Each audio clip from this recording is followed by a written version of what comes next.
தெருவில் சுற்றித் திரியும் நாய்கள் பொதுமக்களுக்கு பெரும் அச்சுறுத்தலாக மாறியுள்ள நிலையில் இந்த பிரச்சினைக்கு தீர்வு காண புதிய வரைவு கொள்கையை வகுத்துள்ளது தமிழக அரசு.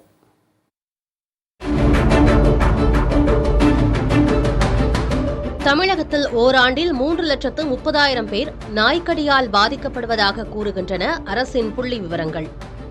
இந்த எண்ணிக்கை நாய்க்கடிக்கு முறையான சிகிச்சை பெற்றவர்களை குறிப்பது என்ற நிலையில் சிகிச்சைக்கு வராதவர்களையும் சேர்த்தால் எண்ணிக்கை மேலும் அதிகரிக்கும். நாய்க்கடிகள் மிகுந்த மாநிலங்களில் நாட்டிலேயே தமிழகம் 2வது இடத்தில் உள்ளது. தமிழகத்தில் சுமார் 13 லட்சம் நாய்கள் உள்ளதாகவும் இதில் 4,5 லட்சம் நாய்கள் தெருவில் யாருடைய பராமரிப்பும் இன்றி சுற்றித் திரிபவை என்றும் புள்ளி விவரங்களில் தெரியவந்துள்ளது. நாய்க்கடிகளால் ஏற்படும் உயிர்கொல்லி ராபிஸ் நோய் மட்டுமல்ல, சாலைகளில் ஏற்படும் விபத்துகளும் சில நேரங்களில் மரணங்களுக்கும் பல நேரங்களில் எலும்பு முறிவுகளுக்கும் காரணமாகின்றன. இச்சூழலில்தான் நாய்களின் எண்ணிக்கையை கட்டுப்படுத்த முனைந்துள்ளது தமிழக அரசு. மாநில அரசின் திட்டக்குழு தனி வரைவு கொள்கையையே வகுத்துள்ளது. தெருநாய்களுக்கு தடுப்பூசி போடப்படுவதுடன் ஒரு நாய் கூட விடுபடாமல் இருக்க ஊசி போடப்பட்ட நாய்களுக்கு அடையாள குறியீடு இட இக்கொள்கை வலியுறுத்துகிறது.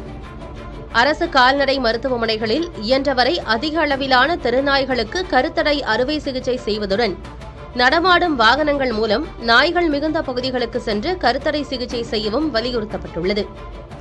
நாய்களுக்கு கருத்தடை சிகிச்சை செய்வதற்கென்றே திறன் வாய்ந்த பணியாளர்களை உருவாக்குவதும் இந்த திட்டத்தின் வெற்றிக்கு மிகவும் அவசியம் என்றும் கூறப்பட்டுள்ளது. தெருநாய்களுக்கு உணவளிக்கவும் தத்தெடுக்கவும் பொதுமக்களிடம் விழிப்புணர்வு ஏற்படுத்த வேண்டும் என இந்த வரைவு கொள்கையில் கூறப்பட்டுள்ளது. பிற நாடுகளில் நாய் தொல்லையை கட்டுப்படுத்த வெற்றிகரமாக செயல்படுத்தப்பட்ட நடைமுறைகளை தமிழகத்திலும் அமலாக்க வேண்டும் என்றும் கூறப்பட்டுள்ளது.